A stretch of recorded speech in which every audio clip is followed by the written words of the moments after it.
If it isn't obvious to you by now, I would be kind of surprised that one of the hardest things to deal with when it comes to government is that tendency towards governments to turn in tyrannical directions. We have that problem here in the United States. I've seen it all over the world, but I wanted to talk about the idea of combating tyranny on today's edition of the Daily Summation from Kurt's Religion and Politics, because I think that's an important thing to understand and to deal with and so forth.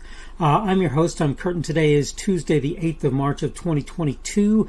Welcome to everyone who's here on Rumble, on the podcast, on YouTube, on BitChute, on CloudHub, excuse me, on my Facebook page. That's the Kurt's Religion and Politics page there, on kurtzreligionandpolitics.locals.com, on Minds, minds.com. That would be typically the Kurt's Religion and Politics page, or a group where you would see me there, on Parler, on Gab, or anywhere else you happen to be seeing me, Twitter, whatever it happens to be. Thanks for coming along today, and welcome along. I want to talk, as I say, on the subject of combating tyranny, and I'm going to go very quickly through my notes to give you some idea what this particular, what I'm sort of saying about that idea of combating tyranny. One of the most impressive attitudes possessed by the American founders, not that it was exclusive to them necessarily, or necessarily the most impressive thing either, was the idea that the states found in the United States were sovereign entities. When people within those entities decided to make it so, for example, counties were mostly likewise, some states do that sort of thing, others not so much, it was equally intelligent. Why do I say that? One of the neat things about such an arrangement is that it makes it the much harder for tyranny to take hold on a grand scale. In fact, this is a problem we're seeing in the United States at this point. Because the national government is either wresting or working to wrest control of various things away from the states and the people, it's possible for them to effectively implement control over an ever larger sphere. By the way, you're going to hear my son probably periodically. He's decided making noise is a good idea, and that's just how that is. I have to do my videos in the afternoon on certain days of the week just because of how things work out. That's fine. We'll work with it. This is one of the reasons, though, people like me have consistently argued against federalization of various things. Federal Communications Commission, Federal Aviation Administration, a national education department, and so forth and so on. From my perspective, it's pretty much always been about the idea that as a Christian I should, in fact I must, be in control of my life and the things related to it. Why is this such a basic thing? It's pretty simple. When you really think about it, it's pretty simple. I firmly believe I'll stand before God and He'll require of me why I did or didn't do particular things.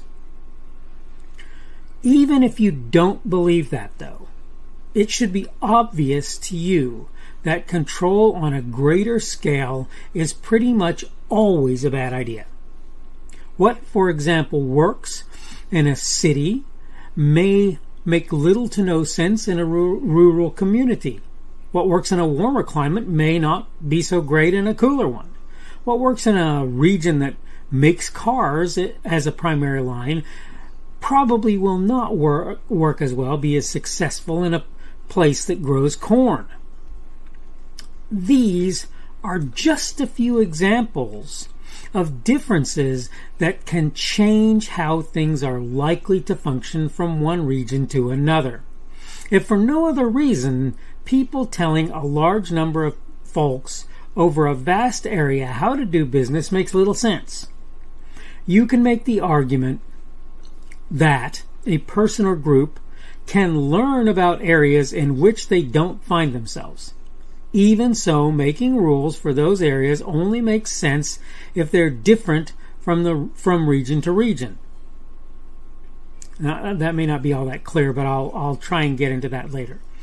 Equally important is the idea that those people are not likely to become equipped with as large a base of knowledge, since they're trying to manage multiple areas and must maintain a knowledge base for each of them. This increase in granularity has a greater benefit in combating tyranny as well. Okay, I'm done with my notes. Let me see if I can kind of expand and expound on what I've said to this point. You can think, if you want, that a person who's trying to run an entire nation and realizes that I have to do different things for different parts of the country is going to do as well to make those decisions as people who are in a given region, and particularly if they've spent their life in that region. Let me just tell you, the chances are exceptionally good that's not going to work like that. That's the first thing that you need to understand. It's the very first thing. I don't care that the person spends a lot of time trying to study and understand other places. There are certain things that are universal. Human rights. The right to life, liberty, and the pursuit of happiness. They're pretty much universal, and those things, in some senses, can be looked at on a national level and be understood to be things that we can protect. But there are other things that when you try to do them on a national level, unless you're really savvy to what's going on in the particular region where a particular thing is happening, you're probably going to make bad decisions. And oh, by the way, you're probably going to make blanket decisions that are going to be bad decisions anyway, because they're going to be things you're not going to consider on a regional basis like you should. Okay? That's just reality. The point of all of this is that it makes it so that tyranny is harder to obtain, to make happen if you have a bunch of people at lower levels who are dealing with sovereign entities of their own. And the only time that they have to worry about those larger entities like the United States, like even a state if it happens to be a county, is when there are things that United States, that federal entity or that the states have to have a hand in. This is, in my mind, one of the most brilliant things that the founders and various others who have done the apportionment of various things like government in particular have done in the United States. They did a great job. They did a fantastic job, in my view, of saying, look, the federal government needs to butt out on anything that's not their absolute need, that it's not their absolute need to be involved in. That's how that needs to work. They just need to butt out. They need to be uninvolved, because that's not for them to do. And the truth, I think, is the same for the states, and I think the same amounts for counties and various other entities. If a city can manage its own stuff, the county doesn't need to have anything to do with that. If a county can manage its own stuff, the state doesn't need to have anything to do with that as a rule, as it goes. If a state can manage its own stuff, the federal folks, the federal people, probably do not need to manage the state, right? This is why, to me, entities like the European Union are a bad idea, and why I thought Brexit was really a great one. Because in my opinion, you had a bunch of people who were all going to conglomerate themselves together, and what they thought, I think, was going to happen was that life was just largely going to go on, and what ended up happening was the EU started to do things like sanction and slam down on some various folks who were doing things that they thought were totally appropriate things. And I might tell you, from my perspective, those things were totally appropriate things. This is why, in my opinion, the United States is not about something like the European Union, but it's a very specific kind of entity that was designed to be about making it so that decisions were made not from the top down as a rule, but at the lowest possible level, and things only moving up when it was necessary for them to do so. And again, I really have to hand it to the founders for the conclusion that they came to where that's concerned, because it's really important to understand what they did there. It's really important to understand that. The founders did a great job in what they did, as far as I'm concerned. Okay, I need to go ahead and wrap things up. This is the Daily Summation from Kurt's Religion and Politics. I'm your host. I'm Kurt, and today is Tuesday, the 8th of March of 2022. That means tomorrow will be that middle of the work week day for most folks. Wednesday, the 9th of March, of 2022. I had to think about it. For some reason, the 3rd popped in my head. It's not the 3rd, it's the 9th. But anyway, so that's what tomorrow will be, obviously. Thank you for everyone who's been here on Rumble, on the podcast, on YouTube, on BitChute, on CloudHub, on my Facebook page. That's the Kurt's Religion and Politics page there. On kurtzreligionandpolitics.locals.com.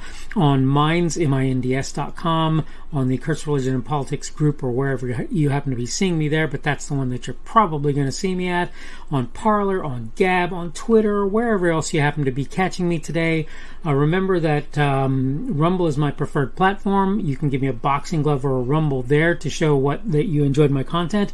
You can give me a plus or a minus there, a like or a dislike, thumbs up, thumbs down, or actually any other kind of feedback that you're able to do so on whatever of the various sites that I put my content, and I appreciate it when you do that, and I really like to know. It's hard to tell on some platforms what people are doing, and I wish they would make that better.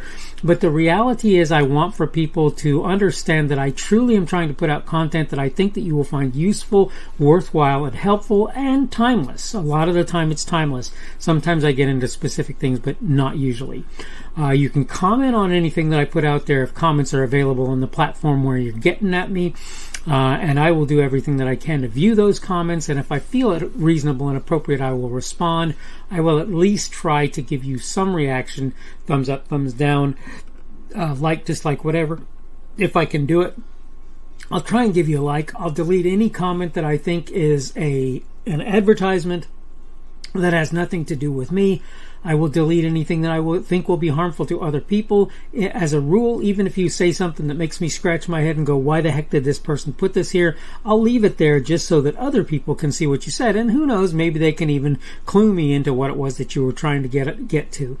The subject of today's video and podcast in general has been combating tyranny. I'm trying to switch to podcast as opposed to video, since I don't know how many people are actually getting at my podcast at this point on the audio version only. Remember that you can get to the video if you want to do that by going to Kurt's Religion and Politics on any of the video platforms that I find myself on at present. Tomorrow we're going to talk about the Senate and the House, and we're going to get into why those two exist, among other things, and why it makes sense to look at them completely differently, and how we've kind of messed that up, to be frank.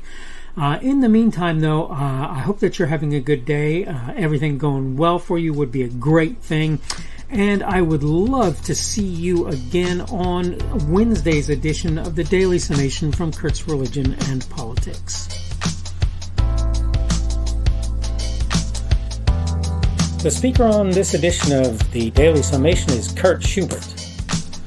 This podcast was created on Tuesday, the 8th of March of 2022. The Daily Summation is created for Kurt's Religion and Politics.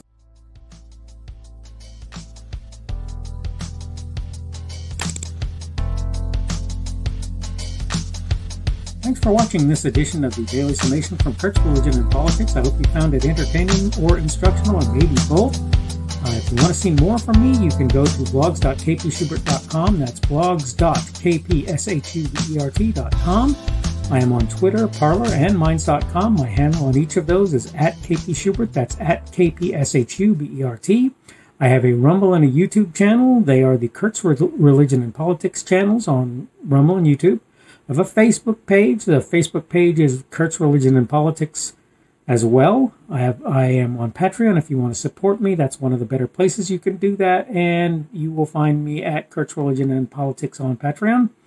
I have a podcast. The podcast is podcasts with an S .kpschubert.com. That's podcasts.kpschubert.com. I think you should be able to find me with relative ease on Apple Podcasts, Google Podcasts, and Spotify as well. The best way I find to do that is to look for Kurt's Religion and Politics. You can try to use the Daily Summation. I find that it doesn't work as well as a general rule, but you can always try that. I'm glad to have you aboard today, and hopefully we will see you again tomorrow.